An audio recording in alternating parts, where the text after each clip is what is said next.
Everybody stand up and say, for holiness,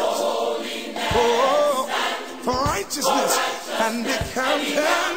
Men, let us reason together.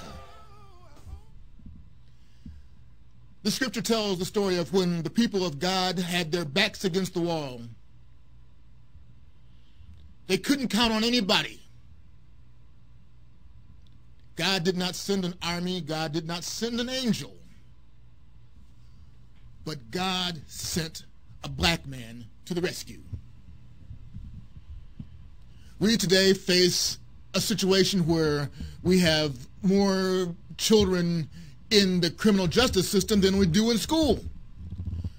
We have too many things that are on our plate that need to be corrected. And I tell you, God is not going to send an angel.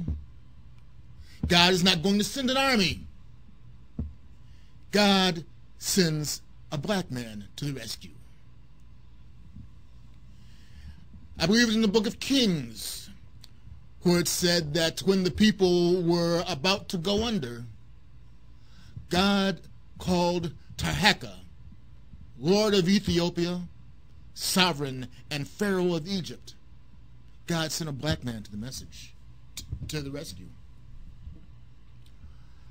It is our purpose here at Men Let Us Reason Together to establish a forum with men in the United States, men in the United Kingdom, the Afro-Canadian, the Afro-Caribbean, and of course the motherland, the continent of Africa itself.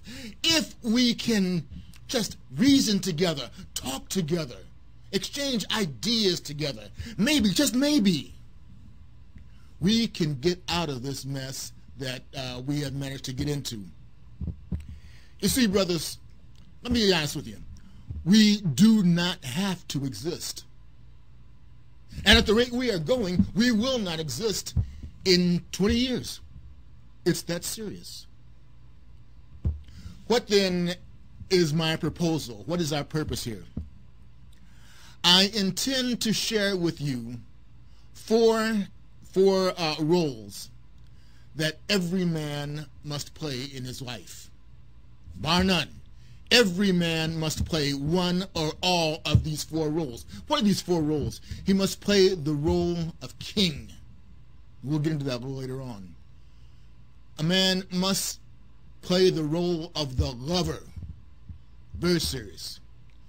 A man must play the role of the sage. And a man must play the role of the warrior. Let's start with the warrior. The warrior is a man of principle, a man of action, a man that doesn't say, well, maybe, I don't know. Definitely. This is the way you should go. Walk in it. Let's get this done. Now. That is the warrior talk.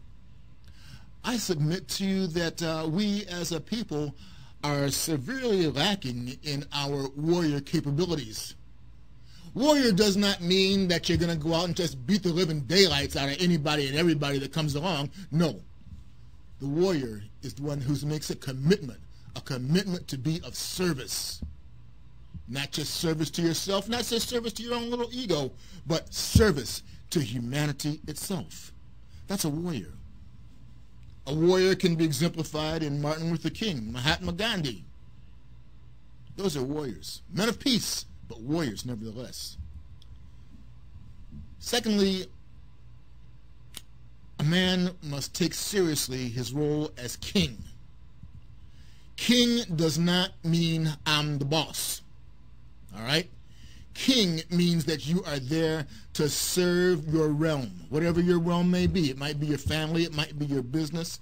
Understand that the role of a king is not to lord over anything and everything, but to preside over anything and everything. Let's get that understanding. A king has love for the realm. A king declares order and enforces it. A king will not allow chaos in his realm. If he does, there's something wrong, and the people of the realm need to pray for that king, because somewhere along the line, something has gone wrong. The role of the man is to be the sage, the personification of wisdom. That means that you have to be in a position to learn something. Keep learning. Don't just assume that because I've got my degree, everything is all right. No. The only thing a degree does is give you permission to start learning. A degree just gives you permission to start learning. What do you learn? First off, you learn logical thinking. Brothers, let's just progress out of this emotionalism, out of this emotional and spooky-minded way of thinking. Understand that 1 and 1 is 2. There are practical things that need to be done. And if you do not do those practical things, well, chaos is the natural result. Okay. Then we consider the role of a man as the lover. Now, before you get excited, I want you to know that I'm not talking about Don Juan or Leon the Lover or whatever. No. To be a lover means to commit, not necessarily to your wife. I suggest you commit yourself to your wife, but more importantly, the lover is one that loves the whole of God's creation. The lover is the one that can just go to a museum and enjoy the beauty of art, listen to music. The lover is the one that says, yes, I know A, B, C, and D is wrong in this person, but I'm here to make a correction. I'm here to get it done right. That is the role of a man as a lover. We're going to be visiting throughout our time together. We're going to be revisiting the role of king, lover, sage, and warrior as it applies to various aspects of our community.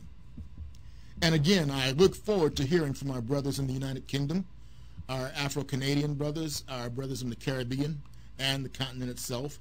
Particularly, I understand there's some really interesting things going on in South Africa. I have an associate there that hopefully he'll keep me informed of developments in South Africa. What are the subjects that we're going to be dealing with? One of the main subjects is that of elder abuse. Elder abuse. People basically throwing their own elders out to the wayside.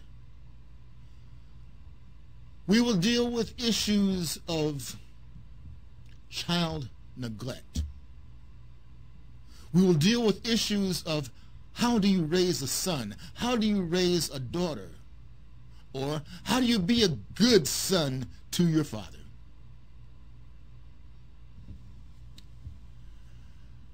My brothers, the reason why I'm here today is for you. I believe that God has put this before my face to say that while we are very busy entertaining and worrying about fashion and whatnot, people are dying. You are dying. We will also deal with male-female relationships. And let me tell you what I've told my children. I have 2 sons and a daughter.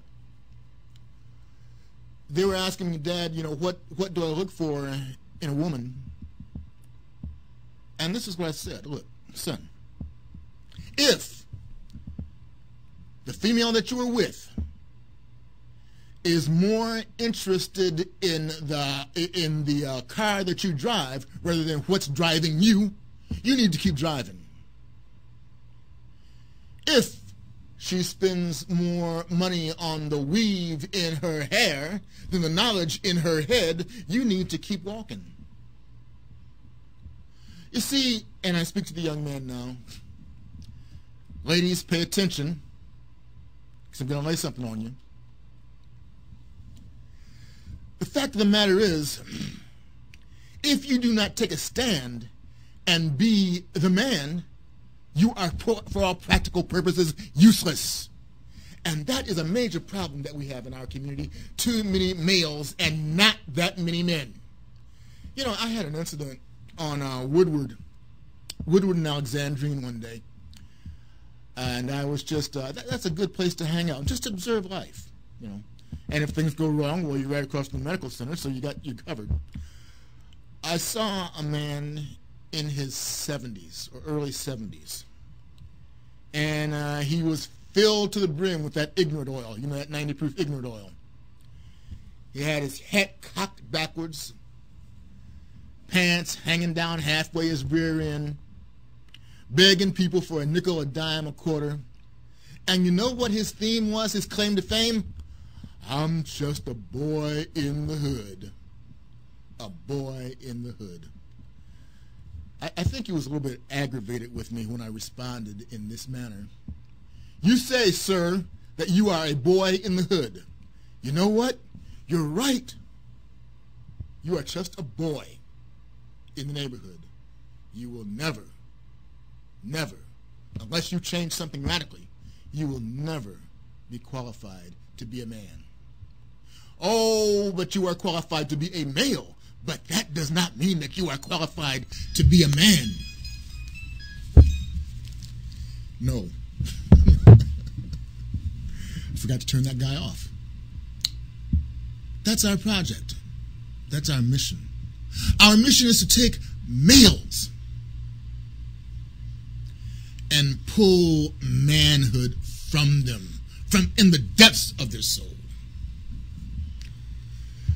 I had another friend of mine, we were just joking around, and he made a strange statement to me, but he was right. He says, you know, I got to be honest with you. The purpose of a woman is to aggravate the hell out of a man. And I was offended. I said, what? The purpose of a woman is to aggravate the hell out of a man? He didn't explain to me, you know, said, you know what? The fact of the matter is, we as men in this society, you know, we've got a lot of hell in us. And nobody can get the hell out of a man like a woman. Let me repeat that. Nobody can get the hell out of a man the way a woman can. And by the way, let's be very clear about this. Very clear. I do believe in marriage. I do believe that marriage is composed of one man and one woman. I'll let that just stay right there where it is, because I know it's kind of controversial these days, but like the song says, I have decided to take a stand, and that's where I stand. So, with that in mind, I want you to check me out. Listen to what I said. Come with an open mind, and we will explore and reason together on Wednesday evenings at 7 p.m. here on Web TV. Check me out. Okay? May the God of the eternal order bless and keep you always in the presence of his hand. Next edition, I'm going to, in fact, let me give you this call-in number. 248-996-8954. Call in and I will address any question that you have. Be it a social question, though this is not a social movement. If it is within my knowledge, we can talk about economics, although I am not an economist. We can talk politically, though I try to avoid political discussion. Let us reason together. For as we come together, as we talk together, as we cry together, as we enrage each other together, let's reason together. We will have interviews with various people in our community, not official people, ordinary people. Ordinary people just like you and me. Ordinary people that put their pants on the same way, try to go to the same job every day, and just try to figure out what is going on. Again, in the time when the people of God had their backs up against the wall, enemies all around, disorder within the home and within the society, God did not send an angel. God did not send an army. But God sends a black man to the rescue. I dare you to look in the mirror and say, "Behold, Lord, here I am. Send me." I believe that'll do it for today. Check me out and we'll go into further detail on any and all of the above. This is E.B. Rembert. God bless you.